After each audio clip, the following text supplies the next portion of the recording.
For centuries, we've all bought into this heartbreaking story.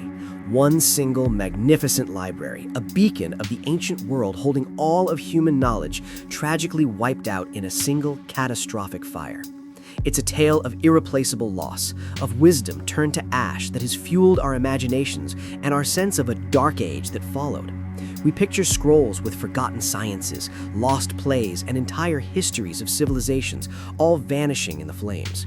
It's a simple story of disaster, right? Wrong, because nothing about the ancient world is ever that simple. What if I told you that story is one of history's biggest lies? That the image we have of a universal library, one building containing every book ever written, consumed by fire in a single day, is a complete fiction. The truth about the Library of Alexandria is far more complex, a lot less dramatic, and honestly, way more interesting than the legend. Today, we're going to separate the historical facts from the fiction. Let's be honest, the myth is captivating. If you'd asked me a couple of years ago, I would have told you the exact same story.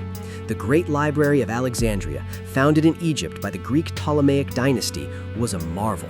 It was a universal library with a mission to collect all the world's knowledge. Documentaries and popular books love to throw around estimates that it housed anywhere from 40,000 to a mind-boggling 700,000 papyrus scrolls. Every ship that docked in Alexandria's port was supposedly searched, its books seized and painstakingly copied by an army of scribes. But the library wasn't just a warehouse for scrolls, it was part of a larger research institution called the Museion, a shrine to the muses that was basically the ancient world's version of a modern university. It had lecture halls, gardens, observatories, and even residences for over 100 scholars who lived there full-time, totally dedicated to research, translation, and expanding the frontiers of what was known. The story of its destruction is the dramatic climax, a single event that plunged the world into intellectual darkness, a symbol of knowledge lost to ignorance and violence. It's a powerful narrative because it gives us one moment to mourn and one villain to blame for everything we've lost. It's the ultimate what-if of history. What wonders would we know today if the library had survived? It's a beautiful, tragic story. And it's almost entirely wrong. The moment you start looking for the actual historical evidence for this grand tale, the whole thing starts to wobble. For starters, the very idea of a universal library built to collect all the world's books comes mainly from one source, a text called the Letter of Aristes. For a long time, people took this as a genuine account, but scholars now know for certain that it's a forgery. It was a piece of Jewish propaganda written in the 2nd century BCE to give prestige to the new Greek translation of the Hebrew Bible, the Septuagint. The text is filled with historical inaccuracies, and it's the rotten foundation that much of the legend is built on. So, what do more reliable sources say? Well, let's look at the ancient geographer Strabo. He visited Alexandria around 20 BCE and wrote about the Museion and all of its scholarly activities. He also mentions a second, smaller daughter library located at a temple called the Serapeum. But here's the crucial part.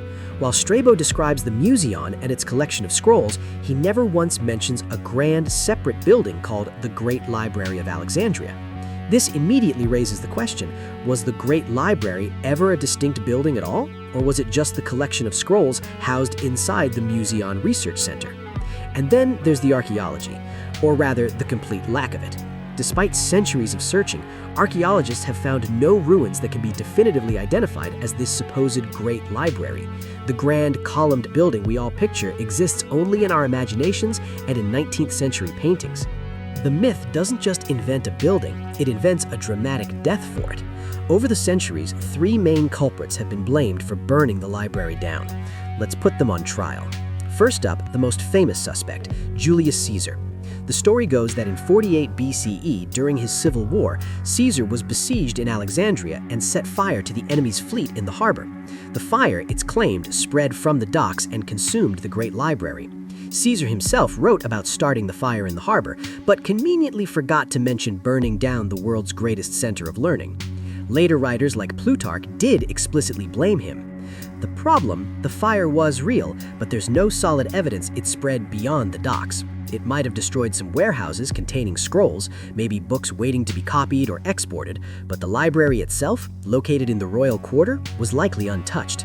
The best evidence against this theory, the library and its scholars keep getting mentioned in historical records for centuries after Caesar's death. Our second suspect is a Christian mob. Now, this part of the story has some truth to it, which makes it even more misleading.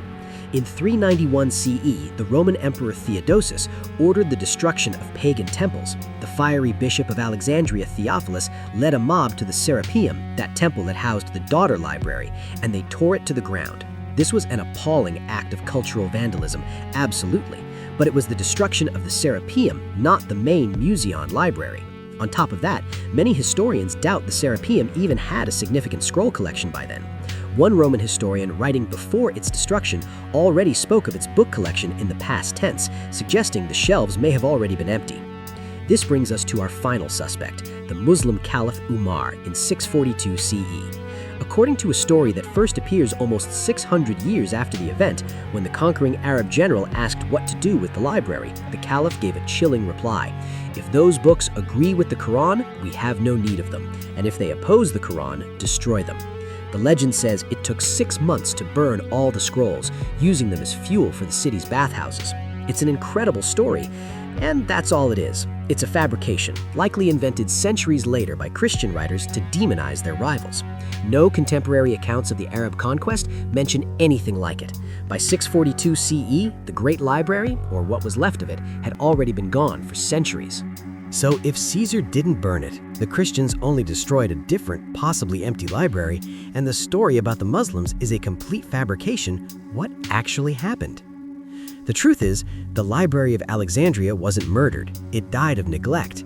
History is rarely a single dramatic explosion. More often, it's a slow, quiet erosion.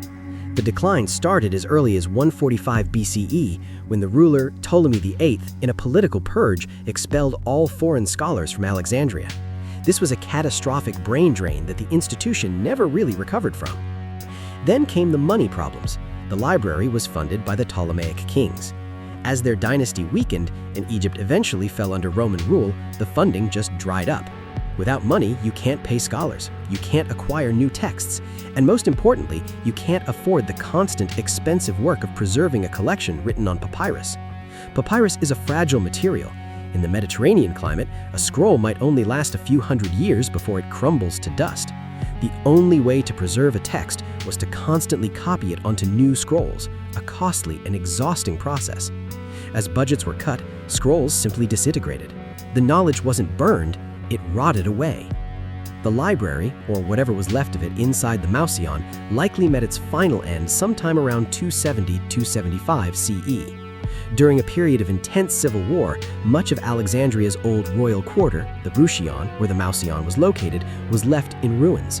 It didn't go out in a blaze of glory, it just faded away. If you enjoyed dismantling the popular myths you were taught in school and getting to the more complex, messy truth of history, make sure you subscribe to the channel and hit that notification bell. It's the best way to support more deep dives like this. And if you want to go even further, consider supporting us on Patreon for behind-the-scenes content and to help us choose our next topic. So why does the myth of the Great Fire refuse to die? Because it's a better story. It gives us a single tangible tragedy to mourn and a villain to blame. It serves as a powerful symbol for lost knowledge and is often used as a lazy excuse for the so-called Dark Ages. But the truth tells a different, more important story. The real lesson of the Library of Alexandria isn't that knowledge is fragile in the face of fire, but that it's fragile in the face of indifference. It withers without funding, patronage, and a culture that actively values it. But there's a hopeful side too. A key function of the library was copying and distributing texts. So while many original scrolls were lost over time, copies existed in other libraries across the ancient world. The loss was real, but it wasn't total. The true legacy of Alexandria isn't a pile of ash. It's the very idea of a universal library, the ambition to gather, preserve, and share human knowledge. That idea didn't die, it survived, and has inspired countless institutions ever since, from the great libraries of the medieval world to the Library of Congress and today's digital archives. The biggest lie in history hides the most important truth. The fire you really need to worry about isn't the one that burns books, but the one that burns our curiosity.